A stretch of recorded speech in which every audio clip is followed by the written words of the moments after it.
Londoners who travel on the Thames link through Elephant and Castle Station will know it as an eyesore fortress.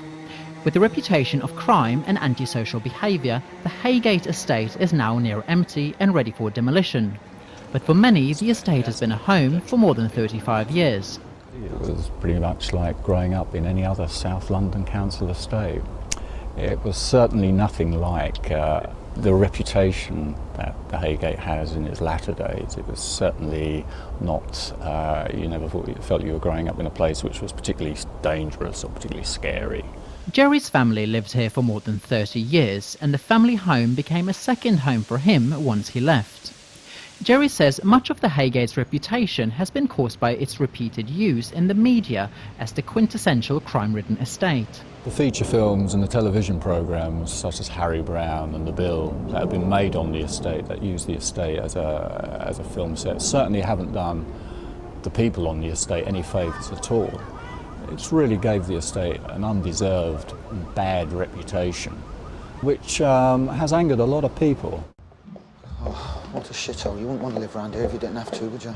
The estate has been a favourite amongst film directors and cinematographers for its monolithic look and its sharp angles. It has been nearly 12 years since Southwark Council decided to demolish the Heygate estate. Millions of pounds have been used to buy out the leaseholders and rehouse the tenants. And what was once a community is gone. I think it's fair to say that the community has been broken up. I think that's a fair criticism. But we have built an awful lot of new affordable housing in the area. But the residents don't think the council has done enough. So what we do know for a fact is if the regeneration goes as planned at the moment, we're going to see a loss of 900 social rented units on this footprint. Now, Southwark Council claim that they're going to make them up elsewhere, but I don't think they're going to be able to do it.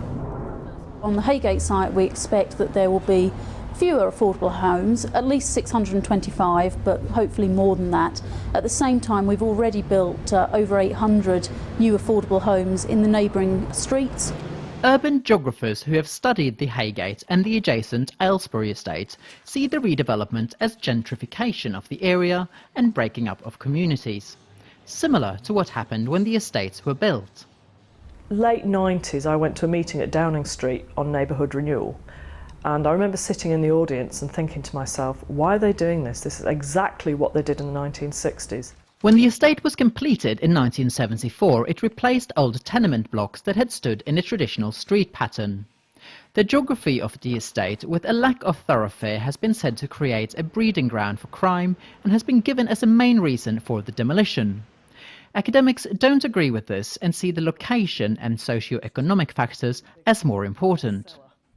Essentially what will happen is the entire estate will be made over into middle to upper middle class housing units, which, given the location of the Aylesbury, and in fact the Heygate as well, very close to the city. The whole idea here is to attract city workers and to revitalise this area through middle class incomers.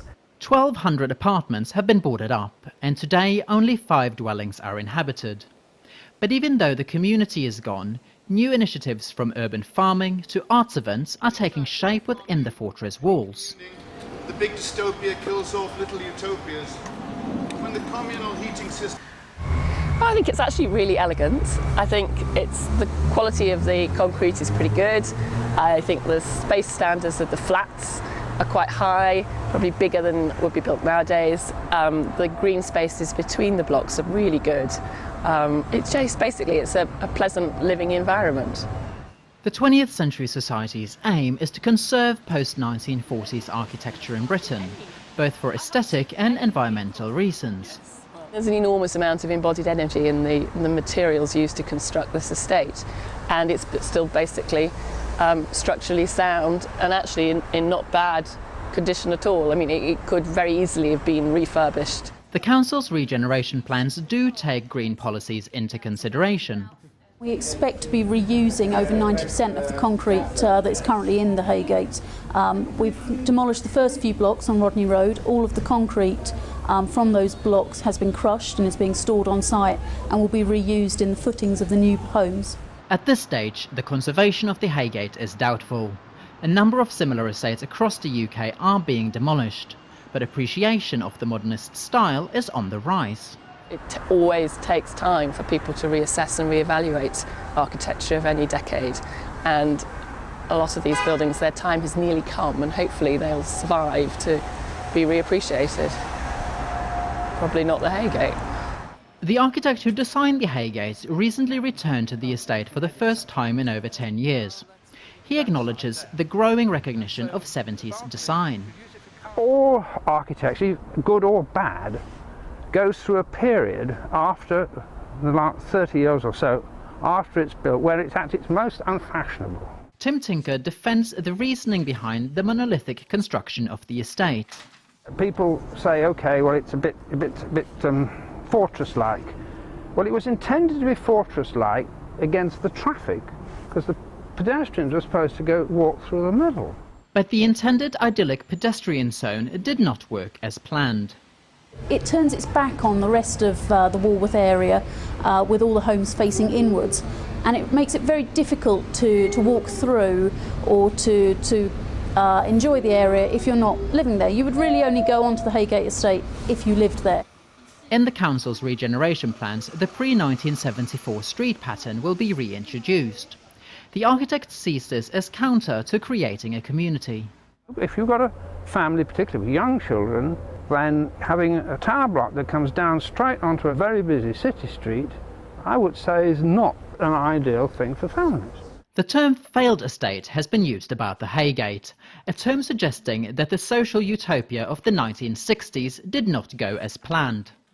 I don't think it did fail. You see, for instance, the council said it was unsafe, but I don't think it was.